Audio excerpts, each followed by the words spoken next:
तो green Hulk versus red Hulk, इन दोनों में से ज्यादा पावरफुल कौन है और अगर इन दोनों में कभी लड़ाई हो जाती है तो कौन जीतेगा। और इस वीडियो के लिए रिक्वेस्ट किया था क्लिप वर्ल्ड ने और उन्होंने हमें शाउट आउट देने के लिए भी कहा है, तो अब big shout out to you मेरे भाई। और अगर तुम्हारे पास भी कोई भी सवाल है और तुम चाहते हो कि मैं उस पर वीडियो बनाऊं तो जरूर से मुझे कमेंट में बता देना। और हाँ, थोड़े ढंग के सवाल पूछना, ये मत पूछना कि वांडा ने एंड गेम में कौन सी कलर की चड्डी पहनी थी।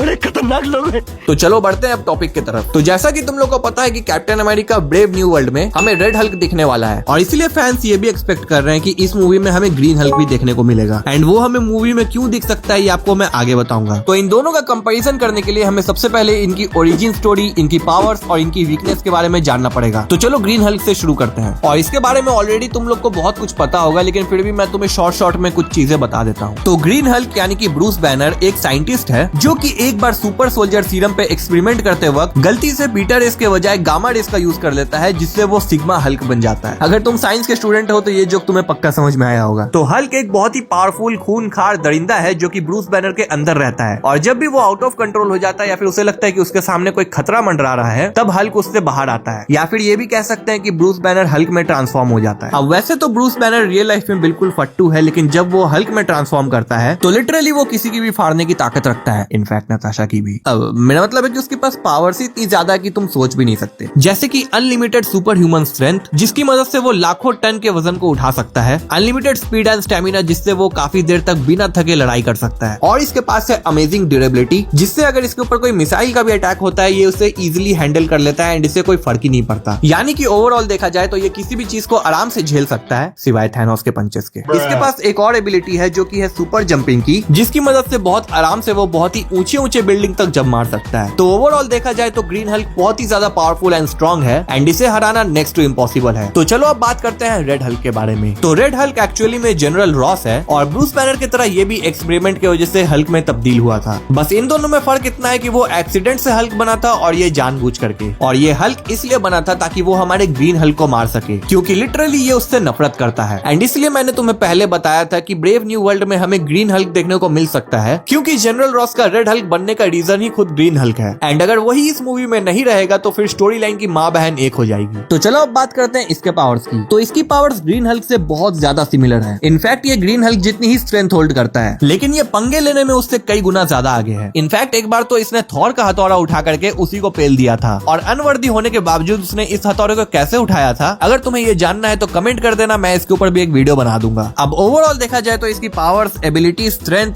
वो ग्रीन हल्क से बहुत ही ज्यादा सिमिलर है, लेकिन इन सभी चीजों को छोड़कर उसके पास एक ऐसी एबिलिटी है जो कि बहुत ही कमाल की है, और वो ये है कि वो अपनी आंखों से एनर्जी बीम भी फायर कर सकता है जो कि ग्रीन हल्क नहीं कर सकता। और यही एक चीज है जो रेड हल्क को एक अपर एज देती है देन ग्रीन हल्क। और सिर्फ इतना ही नहीं, इसके पास गामा रेडिएशन को एब्जॉर्ब करने की भी पावर है, यानी कि अगर इन दोनों में कभी लड़ाई हो गई तो ये ग्रीन हल्क की गामा रेडिएशन को एब्जॉर्ब करके उसे थोड़ा सा कमजोर बना सकता है। तो चलो ऑलरेडी हम लोगों ने इन दोनों के बारे में बहुत सारी डिटेल जान ली है, और अब आते हैं मेन मुद्दे में कि अगर इन दोनों में 1-on-1 फाइट होती है तो इन दोनों में से कौन किसको पछाड़ेगा। तो लड़ाई की शुरुआत में तो रेड हल्क ग्रीन हल्क को गंदा वाला पेलेगा, क्योंकि ऑब्वियसली इसके पास ज्यादा एबिलिटीज हैं और ये उसकी गामा रेडिएशन को एब्जॉर्ब करके उसे कमजोर कर देगा, और साथ ही साथ ये अपने एनर्जी बीम का भी यूज करके उस पर अटैक कर सकता है। लेकिन रेड हल्क के फैंस ज्यादा खुश होने की जरूरत नहीं है, क्योंकि रेड हल्क की यही प्लस पॉइंट उसकी कमजोरी भी है, और इसका रीजन ये है कि अगर इन दोनों में फाइट बहुत ही ज्यादा लंबी चलती है तो धीरे धीरे ग्रीन हल्क का गुस्सा बढ़ता जाएगा। एंड तुम्हें ऑलरेडी पता है कि ग्रीन हल्क का गुस्सा जितना ज्यादा बढ़ेगा वो उतना ही ज्यादा पावरफुल एंड खूनखार होते जाएगा। लेकिन रेड हल्क के साथ ये चीज बिल्कुल ही उल्टा है। अब फाइट में इसका भी गुस्सा बढ़ता जाएगा, लेकिन इसका गुस्सा जितना ज्यादा बढ़ेगा इसकी ताकत बढ़ने के बजाय कम हो जाएगी, और ऐसा इसलिए होगा क्योंकि गुस्सा बढ़ने पे अंदर ही अंदर इसकी बॉडी की टेम्परेचर भी बढ़ते जाएगी, और एक समय इसकी गर्मी इतनी ज्यादा हो जाएगी कि वो धीरे धीरे करके इसकी बॉडी को जलाना शुरू कर देगी, एंड बॉडी की जलने की वजह से ये खुद ही कमजोर हो जाता है। एंड इसी चीज का फायदा उठाते हुए हमारा ग्रीन हल्क हर बार उसकी हड्डी तोड़ करके उसकी चड्डी फाड़ देता है। तो ओवरऑल इस वीडियो का कंक्लूजन यही है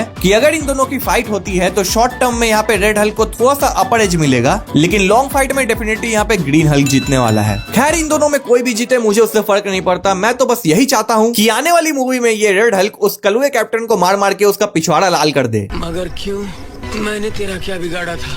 खैर अगर ये वीडियो देख करके तुम्हें जरा सा भी मजा आया तो वीडियो को लाइक कर देना, चैनल को सब्सक्राइब कर देना, और अगर गांव में अभी तक तुम्हारे दादाजी ने 5,000 में जमीन नहीं बेची है तो उसे मेरे नाम कर देना। वैसे अगर तुम्हें जानना है कि डॉक्टर डूम और नल के बीच लड़ाई हो गई तो इन दोनों में से कौन जीतेगा तो इस वीडियो पे क्लिक करो।